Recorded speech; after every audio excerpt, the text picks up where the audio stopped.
प्रभु यीशु मसीह के पवित्र नाम में आप सबको जय मसीह की। परमेश्वर का धन्यवाद करता हूं कि परमेश्वर ने हमें एक और फिर अवसर दिया है कि हम उसकी आराधना करें। तो आइए हम सब मिलकर उसकी हाजिरी में पहुंचें और इस प्रोग्राम को दुआ के साथ शुरू करें। और उसके बाद हम एक भजन की ओर जाएंगे। भजन के बाद हम खुदावंत का जो वचन है जो उसने आज हमें दिया है उस वचन की ओर बढ़ेंगे। अनुग्रह का स्वर्गीय परमेश्वर तेरा धन्यवाद करता हूँ आज के सुंदर अवसर के लिए जो तूने हमें दिया है कि हम तेरी आराधना तेरी स्तुति तेरी प्रशंसा करें। तो बड़ा परमेश्वर स्तुति के योग्य परमेश्वर मैं खास करके आज पिता परमेश्वर अपने अजीजों को तेरे सामने रखता हूँ जो पिता परमेश्वर इस प्रोग्राम को सुनते हैं और सुनने वाले हैं और जो लगातार सुनते हैं उनको प्रभु जी बहुत की बरकत दीजिए। खास करके पिता परमेश्वर मैं अपने खास एक अजीज को तेरे सामने रखता हूँ जिसकी अभी अभी हमें पता चला है कि हर report came as a positive corona positive. मेरे प्रभु जी मैं तेरे दिल से निवेदन करता हूँ कि तेरा अनुग्रह प्रभु जी उस बच्ची के ऊपर हो, क्योंकि हम जानते हैं पिता परमेश्वर के तेरे बगैर हमारा कोई सहारा नहीं है। हम जानते हैं पिता परमेश्वर के तू राजाओं का राजा है। हम जानते हैं पिता परमेश्वर के तू शिफा देने वाला खुदा है। वो पिता परमेश्वर हम जानते हैं कि तू ना बदलने वाला खुदा है। हम जानते हैं पिता परमेश्वर के तू चाहता है कि तेरे लोग शिफा पाए। वो पिता परमेश्वर तो वही खुदा है जो मुर्दों को जिंदा करता है। तो वही खुदा है जो 4-4 दिन के जो मुर्दा है उनको तो जिंदा करता है। जो तो 38 हो सके तेरी बच्ची पिता परमेश्वर शिफा पाए। तेरी बच्ची पिता परमेश्वर तेरे नाम से आगे बढ़ सके। हालेलुया। मेरे प्रभु जी तेरा धन्यवाद करता हूँ कि तू भला परमेश्वर है, प्यार करने वाला खुदा है। अपनी बच्ची को रहम कीजिए, उसके पूरे परिवार को रहम कीजिए जिससे पिता परमेश्वर तेरे नाम को महिमा मिले। वो बच्ची प्रभु जी गवाही के साथ हंसती खेलती अपनी बीमारी के बिस्तर से जयवंत पाए और तेरे नाम को जलाल दे। अपनी बच्ची को रहम करो मेरे यीशु राजा। हालेलुया। पिता परमेश्वर तू भला परमेश्वर, मेरी दिल से प्रार्थना है, मैं हाथ जोड़कर प्रार्थना करता हूँ पिता परमेश्वर। मैं और कुछ नहीं तेरे से मांगता हूं क्योंकि पिता परमेश्वर तेरे वचन में लिखा है कि ईमानदार की प्रार्थना से बहुत कुछ हो सकता है। एलिया भी हमारे जैसा एक आदमी था, उसने पिता परमेश्वर पूरे ईमान से पूरे यकीन से प्रार्थना की और 3.5 साल तक वर्ष नहीं हुई और फिर उसने प्रार्थना की और आकाश से वर्षा हुई और पृथ्वी ने अपनी उपज दी। इसी रीति से पिता परमेश्वर हम तेरे से निवेदन करते हैं कि तू ये बीमारी को तू यही थाम दे पिता परमेश्वर। ने इस बीमारी को जहाँ तू चकना चूर कर दे प्रभु जी। उस परिवार के आसपास भी ये बीमारी न आने पाए पिता परमेश्वर। तो अपने बंदों को गवाही के लिए खड़ा करता है, इसलिए तो धन्यवाद करता हूँ प्रभु जी। तो मेरी प्रार्थना को सुना, इसलिए तो धन्यवाद करता हूँ। प्रार्थना यीशु मसीह के पाक और पवित्र नाम से मांगता, सुन और कबूल कर। आमीन एंड आमीन। Hallelujah hallelujah. प्रभु तेरा धन्यवाद दो। आइए हम इस गाने को सुने और उस गाने के साथ हम आगे बढ़ते हैं।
Hallelujah. Hallelujah.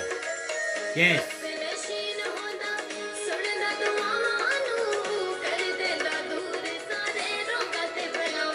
Oh yes. ਹੁੰਦੇ ਨੇ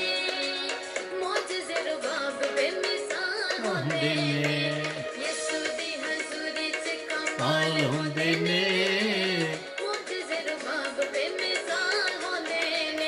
यस यस आपके जीवन में खुदा मौजूद करने वाला है आज आपकी बीमारियों को खुदा दूर करने वाला है आपकी परेशानियों को खुदा दूर करने वाला है विश्वास रखें खुदा बहुत बड़े बड़े काम करने वाला है आज उसका आत्मा आपसे बातचीत कर रहा है हालेलुया हालेलुया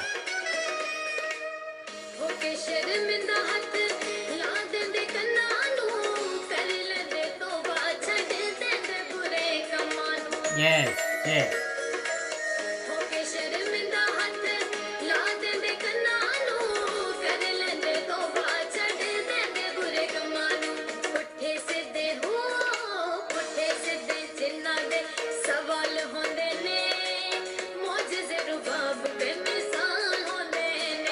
यस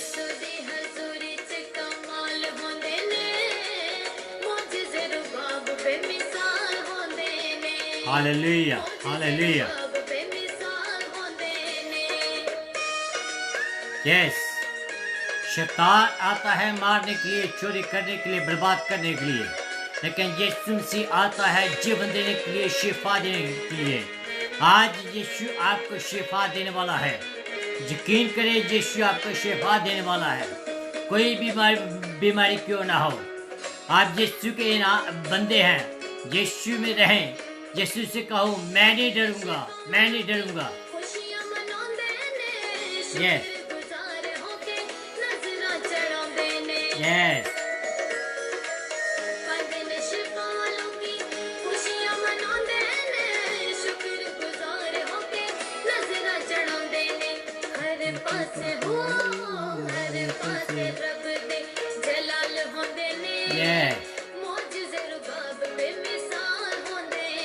Yes.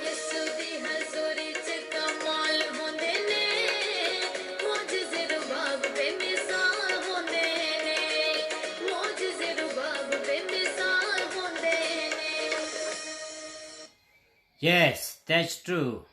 यीशु दी हजूरी विच मौजूद हुंदे ने यीशु मसीह खुद मौजूद करने वाला है यीशु मसीह ने जब वो पतरस के घर में गया पतरस की सांस जो थी उसको बुखार ने जकड़ा हुआ था यीशु मसीह ने उसके हाथ को पकड़ा और उसको उठा खड़ा किया और उसी समय उसी वक्त परमेश्वर की जलाल को वहां दिखाई दिया परमेश्वर का जलाल उस घर में आया और उठकर वो परमेश्वर की आराधना करने लगी जो आज अपनी बीमारी के बिस्तर पर हैं यीशु के जलाल को देखने वाले हैं आप लोग यीशु मसीह के नाम पर विश्वास करें और यीशु मसीह के नाम पर विश्वास करें और अपनी बीमारी को यीशु के नाम से डांटे यीशु मसीह आपको जिंदा करने वाला है आपकी बीमारी का पलटा जो बिस्तरा है उसको पलटाने वाला है क्योंकि यीशु मसीह आपके घर में आया है यकीन जाने आज परमेश्वर आपसे बात करने वाला है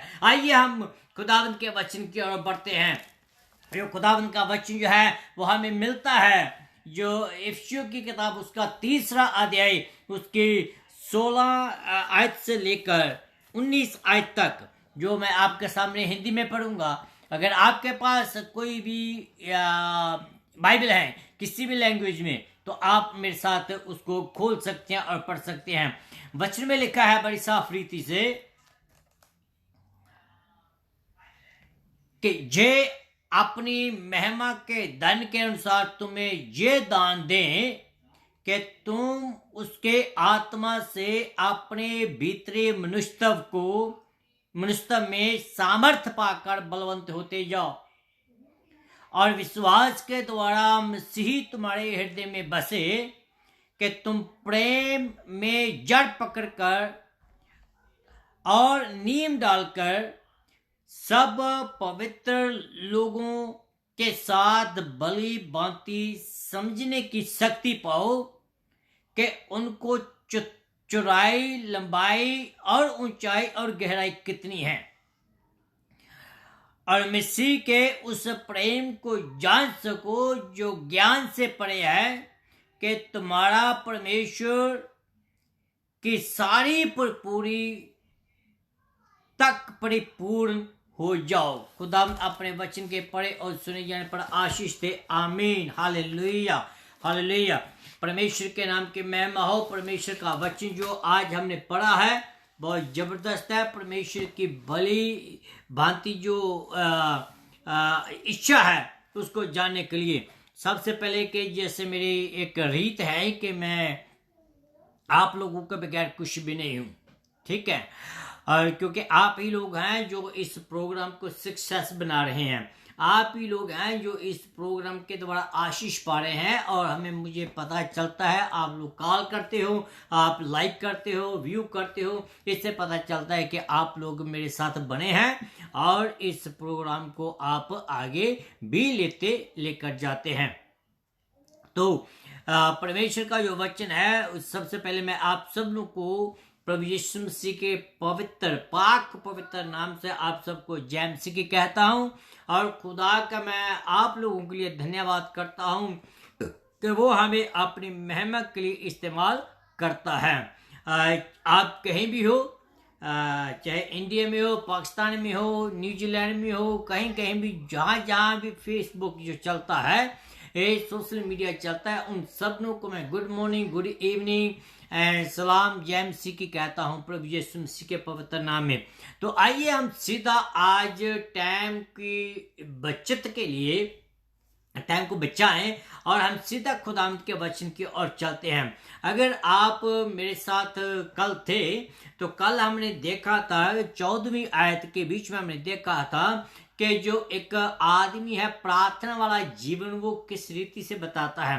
पौलुस अपने जीवन के बारे में बात करता है कि वो किस रीति से प्रार्थना करता है। वहां हमने देखा था कि पौलुस जो है वो अपना दिल क्या करता है, कलीसिया के लिए लगाता है, कलीसिया के लिए अपना जीवन वो लगाता है, उनमें दुआ के लिए अपने जीवन को इन्वेस्टमेंट करता है दुआ के जरिए। जब वो प्रार्थना करता है तो उनके बिहाफ में उनके एक खास निवेदन करता है। जैसे कि अगर मैं प्रार्थना करता हूं तो मेरे पास एक ही टॉपिक है जिसके लिए मैं प्रार्थना करता हूं, किसी खास पर्टिकुलर चीज के लिए। आज मैं उस पर्टिकुलर चीज के लिए बताऊंगा कि संत पौलुस जो है वो किस लिए प्रार्थना करता है और उसकी प्रार्थना का रीजन क्या है, उसकी प्रार्थना का कारण क्या है, कि क्यों वो इतनी शिद्दत से, क्यों इतना जोर देकर प्रार्थना कर रहा है इस कलीसिया के बारे में। मैंने आपको बताया था कि शुरू तो उसने प्रार्थना के द्वारा किया था, लेकिन वो प्रार्थना नहीं कर पाया, लेकिन वो प्रार्थना के कारण उसने बताना शुरू कर दिया कि किस चीजों के लिए मैं आप लोगों के लिए प्रार्थना करता हूं। तो आज हम देखेंगे कि जो संत पौलुस हैं वो जब उनके लिए प्रार्थना करता है तो वो उनकी दुनियावी जरूरतों के लिए प्रार्थना नहीं करता है। He doesn't pray for their worldly things। और इसके साथ साथ हम ये देखते हैं वो इनकी बीमारियों के लिए भी प्रार्थना नहीं करता है। He is praying for something special which I'm going to share with you, and I believe that every believer, every person needs that kind of prayer which I'm going to share with you।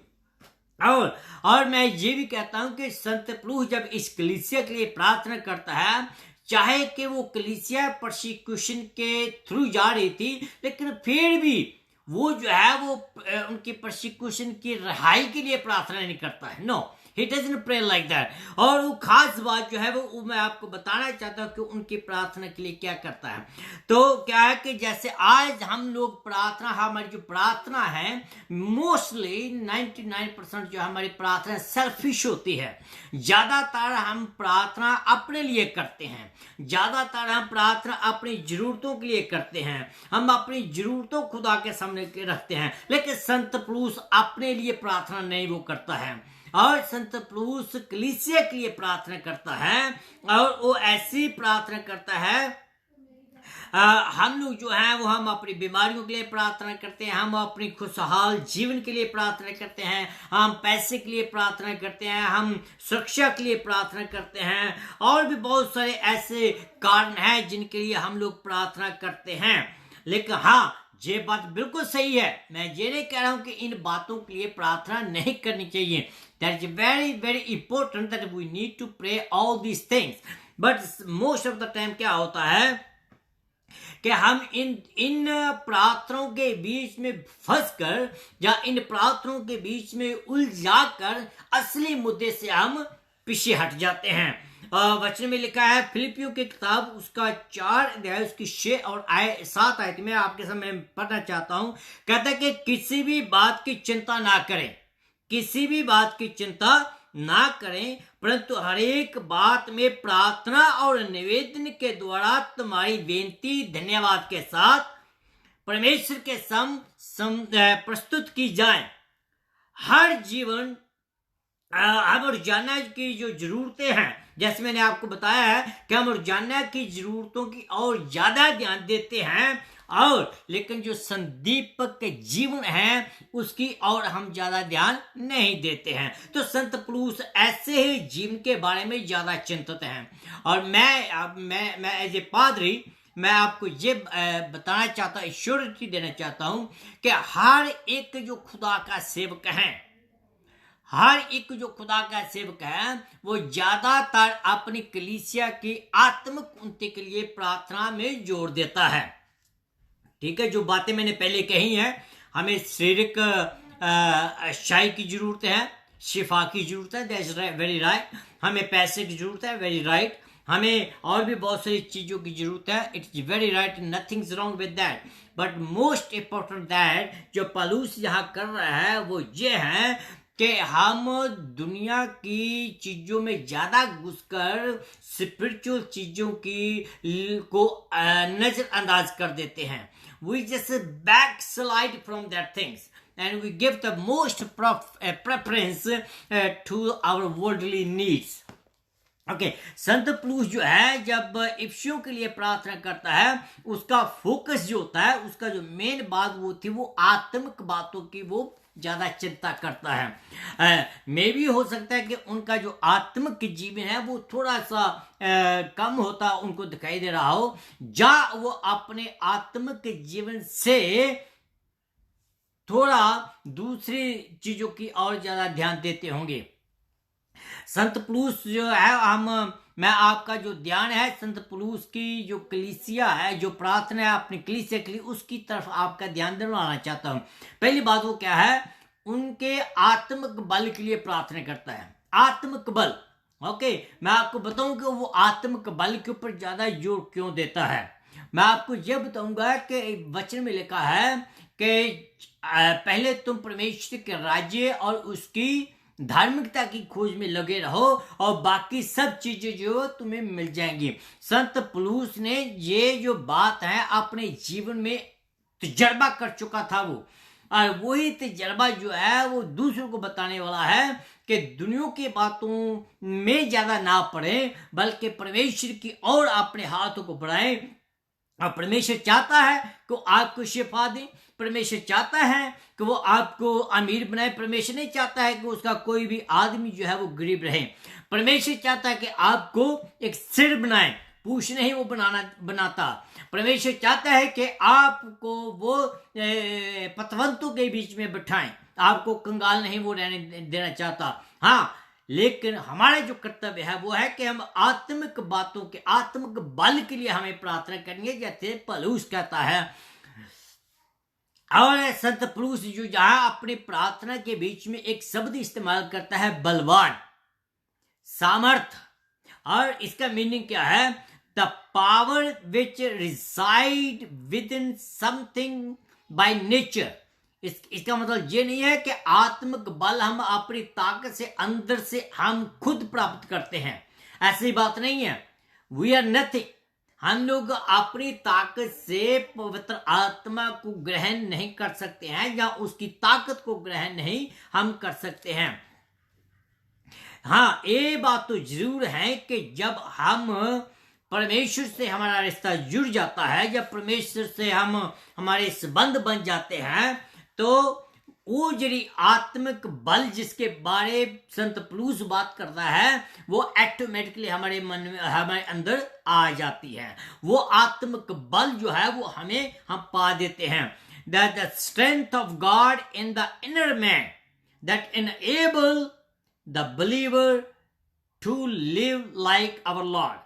जो जब परमेश्वर को हम प्राप्त करते हैं, जब परमेश्वर को हम जब ग्रहण करते हैं, तो क्या होता है, तो वो पवित्र आत्मा जब हमारे मन में आता है, हमारे अंदर आता है, तो पवित्र आत्मा हमें सामर्थ्य देता है, बल देता है कि हम यीशु जैसे जीवन व्यतीत करें। तो वचन में लिखा है कि जिनके पास मसीह है उनके पास सब कुछ है। जिनके पास मसीह है उनके पास सामर्थ्य है। परमेश्वर में अपनी सामर्थ्य से भरता है। तो आगे हम देखते हैं कि जो इस बात के बारे में बात करते हैं, इस बल के बारे में, उस बल के मतलब हम कुछ बातें देखेंगे। पहली बात वो कहता है कि इस बल का जो मेन चीज क्या है, बट उसके बल का जो फील्ड क्या है, कहां से हम उसको पा सकते हैं, कैसे हम पा सकते हैं। वचन में लिखा है कि हमारे अंदर का आदमी जो है पौलुस उसके लिए प्रार्थना करता है। इनर मैन, जो बाहरी आदमी, जो बाहरी का यूनिस है, उसके लिए उसको चिंता नहीं है। जो इनर मैन है उसके लिए वो चिंता करता है। वो कहता है कि ये ताकत उस आदमी को जागृत करती है। हमारा जो अंदर का जो आदमी है, अंदर जो मेरे बीच में अंदर जो जुलूस बैठा हुआ है, जब तक पवित्र आत्मा उसको आकर उजागर नहीं करती, उसको उसके गुनाहों का पता नहीं चलता है। सो इनर मैन जो है, जब पवित्र आत्मा उसको जागृत करती है, जब वो इनर मैन जो सोया है उसको जब वो उठाता है आकर पवित्र आत्मा, तो वो आदमी जो है वो बल पाता, उसको पता चलता है कि वो कहाँ है। उसको पता चलता है कि वो तो अभी तक गुनाहों की नींद में सोया हुआ है। और जो है जब वो जागृत उसको करता है तो वो काम करता है। जब तक अंदरूनी आत्मा जो है, हमारा जो अंदरूनी यूनुस है, जब तक वो कमजोर हैं, तो क्या होगा, वो तो कमजोर है, लेकिन बाहरी जो शरीर है यूनुस का, बाहर का जो यूनुस है, वो उसको कंट्रोल करता है। तो जब अंदर का जो यूनुस है, जब वो स्ट्रांग होता है, वो जो पृथ्वी, जो शरीर के काम है, उनको अपने पर वो काबू नहीं होने देता। हाँ, एक बात जरूर है कि जब अंदर का आदमी कमजोर होता है तो बाहर के यूनुस के ऊपर कंट्रोल करता है। तो अंदर का आदमी बाहर का जो यूनुस है उसको क्या सिखाता है, चुगली करना सिखाता है उसको, और उसको गुस्सा करना भी सिखाता है, और उसको चोरी करना सिखाता है, उसको बाकी जितने भी सब प्रकार के गंदे काम है यूनुस को वो करना सिखाता है। जो अंदर का जो यूनुस कमजोर होता है, तब जब अंदर का यूनुस मजबूत है, बल पाता है, तो जो बाहर का यूनुस है उसके ऊपर वो हैवी नहीं होने देता। तो यही प्रार्थना जो है संत पौलुस करता है कि जो आपका अंदर का जो आदमी है उसको जागृत करे, अंदर के आदमी को बलवंत बनाए, अंदर का जो आदमी है उसको मजबूत करने की जरूरत है। When we come to Jesus Christ, जब आप प्रभु यीशु मसीह के पास आते हैं, वो क्या करता है, वो हमें परमेश्वर की जो डिवाइन नेचर है, जो स्वर्गीय स्थानों में वो हमें पार्टेक करता है। जब हम उसके साथ चलना शुरू करते हैं, जब हम उसके डिवाइन नेचर का पार्ट हो जाते हैं, तो पवित्र आत्मा हमें बलवान बनाता है।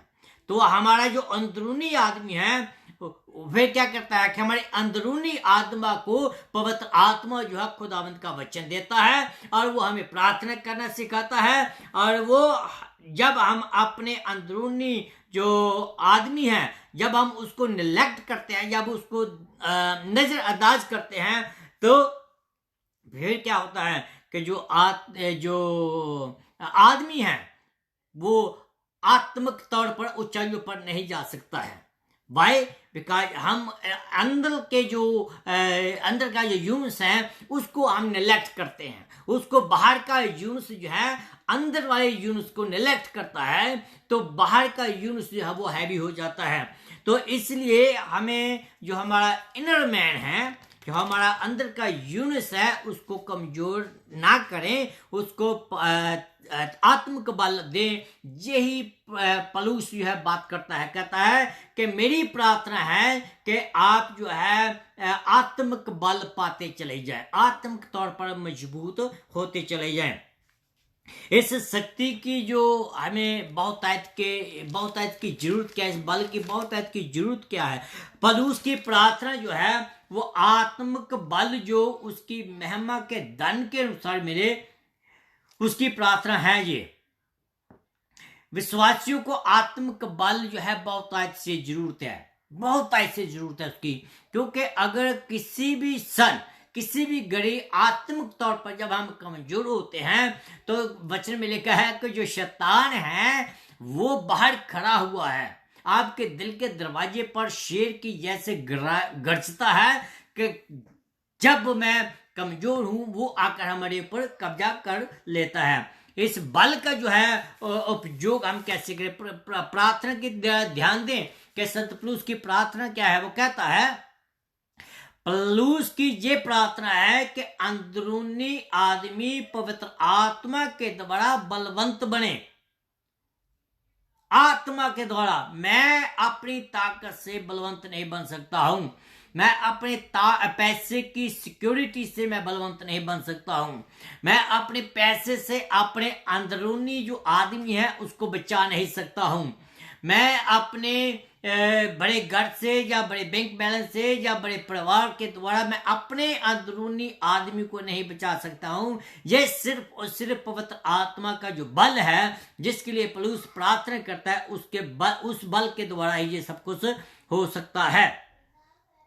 फिर हमारे अंदर जब पवित्र आत्मा आता है तो याद रखने की बात यह है कि इफिसियों की किताब उसका 2 अध्याय उसकी 1 आयत के अनुसार कि हमारा इनर मैन जो वो डेड था, हमारा इनर मैन जो है वो ही वाज डेड। रोमियो की किताब के बीच में भी ये लिखा है, लेकिन जब प्रभु यीशु मसीह को हम जब कबूल कर लेते हैं तो हमारा अंदर वाला आदमी जीवित हो जाता है, और फिर जो अंदर वाला आदमी है वो बाहरी यूनिट्स को सुन सकता है, वो बाहरी यूनिट्स को स्मेल कर सकता है, उसके बाहरी जो यूनिट्स हैं उसकी बात वो मान लेता है। परमेश्वर का धन्यवाद हो कि परमेश्वर का आत्मा जब मेरे अंदर आता है, अंदरूनी आत्मा से वो बात करता है, then we can listen, we can taste, we can परमेश्वर में जब हम बलवंत होते चले जाते हैं।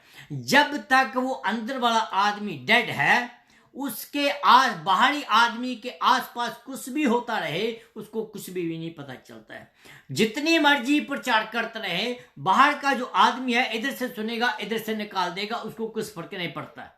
लेकिन जब अंदर वाला आदमी जागृत होता है तो जो भी उसके कान में आवाज जाती है उसको वो सुनता है, उसको समझता है, उसको टेस्ट करता है और फिर वो अपने जीवन में आगे बढ़ता है। 2 कुरिन्थियों 4 अध्याय उसकी 16 से लेकर 18 तक जो लिखा है मैं आपको बताना चाहता हूं।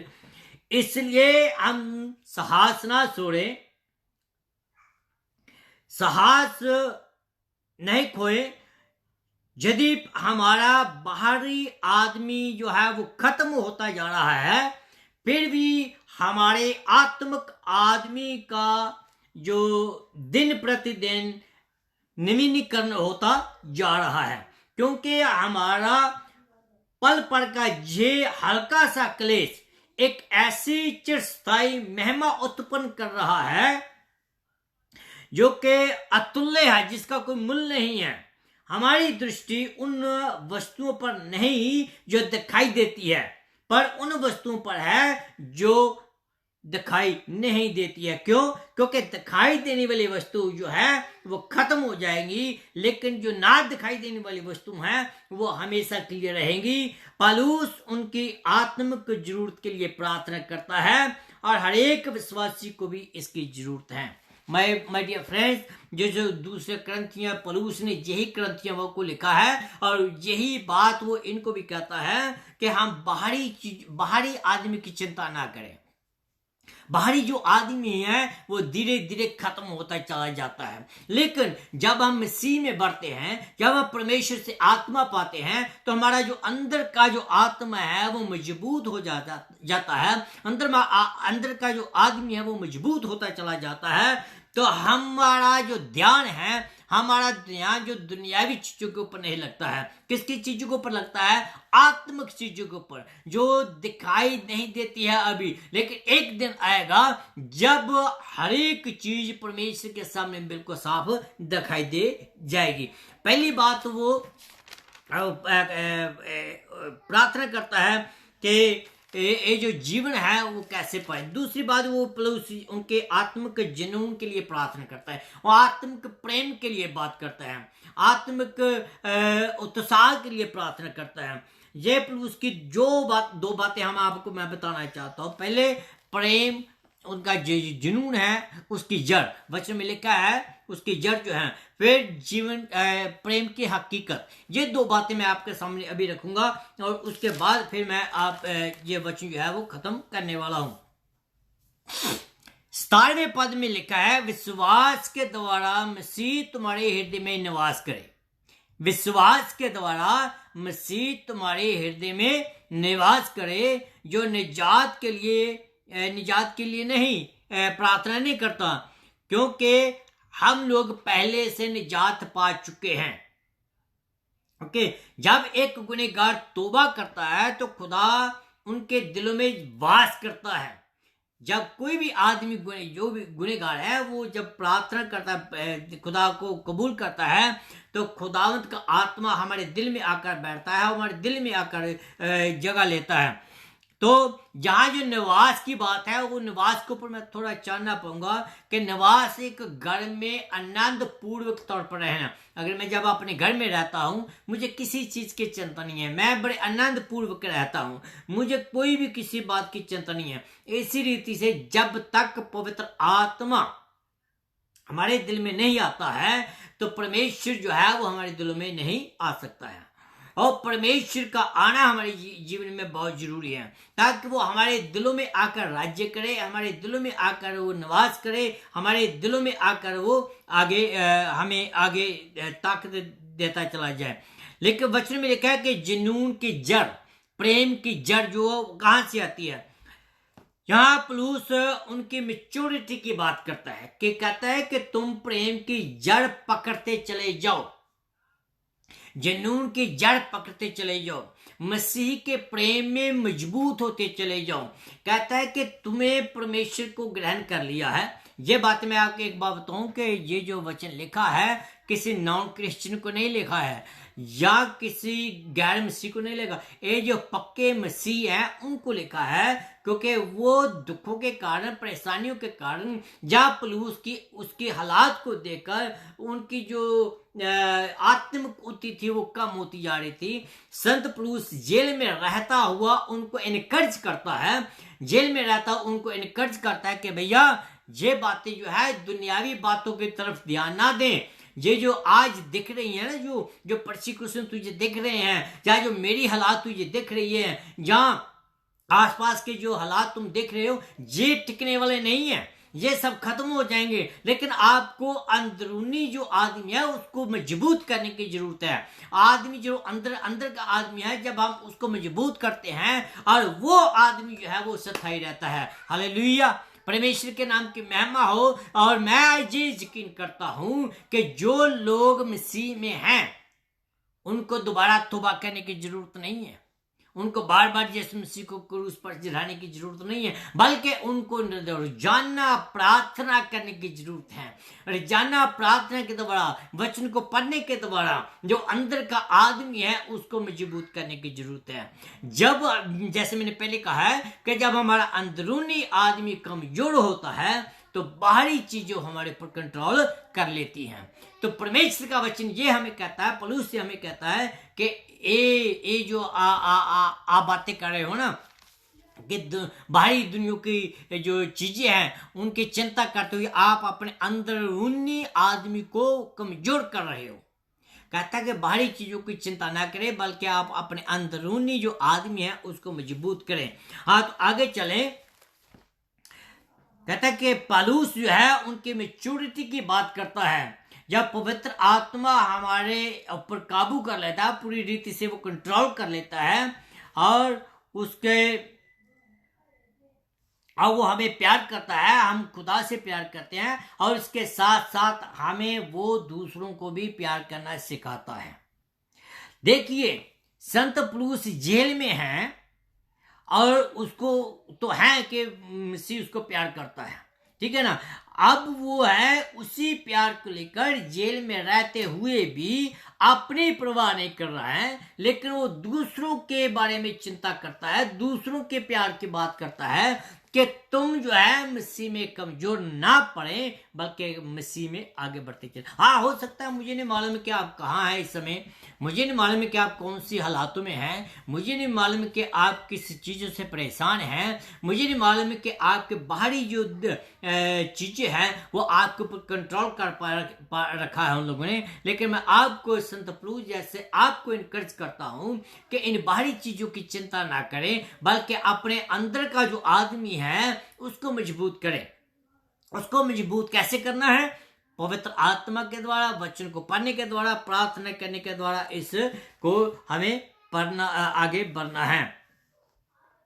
पौलुस यहाँ प्रेम की बात करता है। कहता है कि विश्वासी के जीवन में खुदा के लिए प्रेम और दूसरों के लिए प्रेम जो है बहुत ही अनिवार्य है। जब तक हम खुदा को प्रेम नहीं करेंगे तो हम अपने भाई को प्रेम नहीं कर सकते हैं। अगर यूहन्ना की किताब में लिखा है कि अगर हम ऐसा करते हैं तो हम अपने आप को झूठा कहलाते हैं। कहता है कि जो अपने भाई को प्रेम नहीं कर सकता है और वो क्लेम करता है कि वो मसीह को प्यार करता है, तो वो झूठा है। तो इसलिए जब हम खुदा को प्रेम करते हैं और खुदा का प्रेम हमें मजबूर करता है कि हम अपने भाइयों को भी प्रेम करें।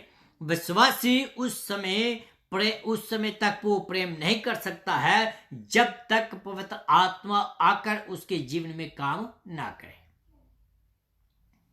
और उसके प्रेम को हम तब तक नहीं जान पाते जब तक वो पवित्र आत्मा के फल जो है वो प्रोड्यूस अपने जीवन में नहीं करता है। तो पवित्र आत्मा जब हमारे जीवन में काम करता है तो तब हमारे जीवन में जो उसके आत्मा के फल है वो पूरे होते हैं। हम जो मर्जी कहते रहें, जैसे भी हम करते रहें, अगर हमारे जीवनों में प्यार नहीं है तो कुछ भी नहीं है। आखिरी बात मैं कहना चाहता हूं, जो पौलुस कहता है कि उनकी आत्मिक परिपूर्णता के लिए प्रार्थना करता है कि वो आत्मा में बढ़ते चले जाएं। कहता है कि आप रुके ना, आप थक कर हार ना जाएं, जो आप रेस दौड़ रहे हैं उस रेस में चलते रहें। कहता है कि शुरू करने से ज्यादा महत्वपूर्ण है कि खत्म करें, कि आप अपनी रेस कैसे खत्म करती हो। मेरे अजीजों, मैं आपको ये बताना चाहता हूँ, अगेन बार बार मैं ये कह रहा हूँ कि आप किसी भी हालात में क्यों नहीं हैं, आप बीमार हैं, आप परेशान हैं, आप गरीब हैं, कुछ भी हैं, लेकिन आप परमेश्वर में मजबूत हैं, आप परमेश्वर में ताकतवर हैं। वो ताकत आपको खुदा के वचन से मिलती है। आप वचन को पढ़ें, कुछ भी हो जाए, जैसे भी आपका जीवन हो, परमेश्वर का वचन को पढ़ना ना छोड़ें। आगे हम जाते हैं। कहता है कि और मसीह के उस प्रेम को जान सकते हैं कब? जब परमेश्वर का पवित्र आत्मा आता है और उसका जो प्रेम है हमारी समझ से परे है। हम अपनी समझ से उस प्रेम को नहीं समझ सकते हैं, लेकिन पवित्र आत्मा के द्वारा हम उस प्रेम को समझ सकते हैं। कहता है कि प्रेम को जान सके जो हमारे ज्ञान से परे है, कि तुम परमेश्वर की समस्त परिपूर्णता तक परिपूर्ण होते जाओ। ये जो बात है बहुत ही महत्वपूर्ण बात है। कैसे भी हो सकता है, अगर हम छोटे हैं, बड़े हैं, गरीब हैं, अमीर हैं, कुछ भी हैं, लेकिन परमेश्वर की नज़रों में हम सब एक हैं। परमेश्वर हम सबको एक जैसा प्यार करता है। खुदा की पूरी जो है वो अपनी पूरी हर को वो देना चाहता है। पलूस जो है वो हम सबको प्रार्थना करने का कहता है। पलूस जो है अपने जीवन में वो प्रैक्टिकल प्रार्थना वाला आदमी था। मैंने कल बताया था कि कल उसका जो हमने प्रैक्टिकल प्रार्थना वाला जीवन देखा था, तो वही जो प्रैक्टिकल उसका जीवन है वो हमें आज बता रहा है कि हमें हर हालत में अपनी आत्मिक जरूरतों के लिए प्रार्थना करनी चाहिए। दुनियावी जो बातें हैं वो हमें ऑटोमेटिक मिल जाएंगी। बीमारियों से शिफा जो है वो खुदा देता है, वो कोई शक नहीं उसमें। बीमारियों से आपको उठा खड़ा करता है यीशु मसीह, क्योंकि उसका लहू जो है वो इतनी जबरदस्त, उसका इतना जबरदस्त लहू है उसका कि वो मौत को भी वो हरा देता है और हराया है उसने। इसलिए आप चिंता न करें, किसी भी हालात में आप क्यों ना हो, प्रार्थना में लगे रहें, प्रार्थना में लगे रहें, वचन को पढ़ें, आत्मिक जो चीजें हैं उनकी अपना ध्यान दें। और मैं आपको यकीन के साथ कहता हूं कि अगर आप इस वचन को दोबारा सुनते हैं, आपके मन में ऑटोमेटिकली ये विश्वास जो है वो बढ़ता चला जाएगा। ऑटोमेटिकली आपके जीवन में जो भी बीमारियां हैं सुनने के द्वारा ही दूर हो चली जाएंगी। मैं आपको यकीन दिलाता हूं। परमेश्वर के वचन को पढ़ें, सुने और उसके ऊपर अमल करें। खुदावंद आपके जीवन की हर एक मुश्किल को दूर करेगा। खुदावंद आपको बरकत दे। आइए हम प्रार्थना करें। प्रभु यीशु मसीह तरह मैं धन्यवाद करता हूं कि तूने ये वचन में दिए हैं। तो धन्यवाद करता हूं प्रभु जी कि तू भला परमेश्वर है, प्यार से परिपूर्ण खुदा है। मैं तो धन्यवाद करता हूं तेरे लोगों ने आज इस वचन को सुना है कि वो आत्मिक बल कैसे प्राप्त करें।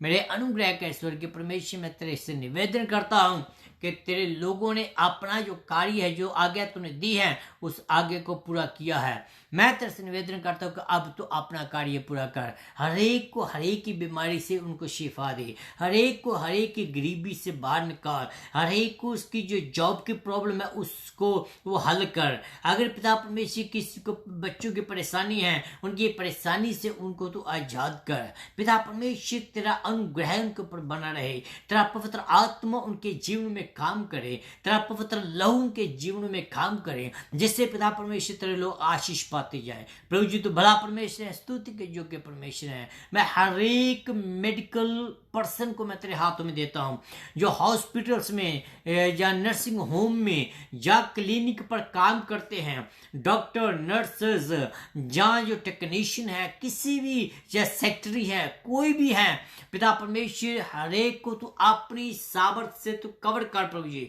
हर एक को अपनी प्रोटेक्शन दीजिए पिता परमेश्वर, जिससे प्रभु जी ये कोरोना वायरस उनके आसपास भी ना आने पाए। पिता परमेश्वर जो घातक बीमारी है इनसे दूर भागती चली जाए।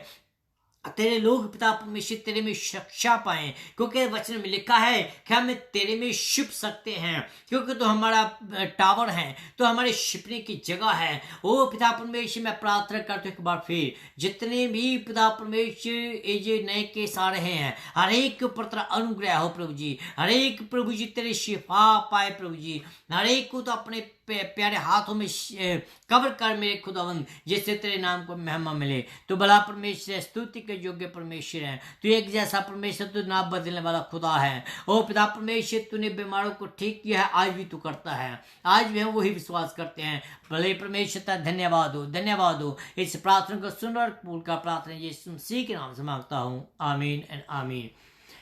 खुदावंद आप सबको बरकत दीजिए दे। और कल नेक्स्ट सैटरडे को फिर हम 8 बजे आपके सामने पेश होंगे। और वेडनेसडे को हम रेडियो पर मैसी एंड सन्स के माध्यम के द्वारा हम रेडियो पर प्रचार करेंगे। आप प्लीज़ सुनिएगा। खुदावंद आपको बहुत तारीफ के बरकत देगा। मेरी फिर प्रार्थना है आप लोगों के लिए, लगातार मैं प्रार्थना करता रहूँगा। खुदावंद अपने लोगों की प्रार्थना को सुनता है और अपने प्रार्थना को सुनकर वो जवाब भी देता है। घबराने की ज़रूरत नहीं है, हम लोग आपके साथ हैं। कौन सी भी हालात में आप क्यों ना हो, परमेश्वर आपके साथ है। खुदावंद आपको बरकत दे, आमीन।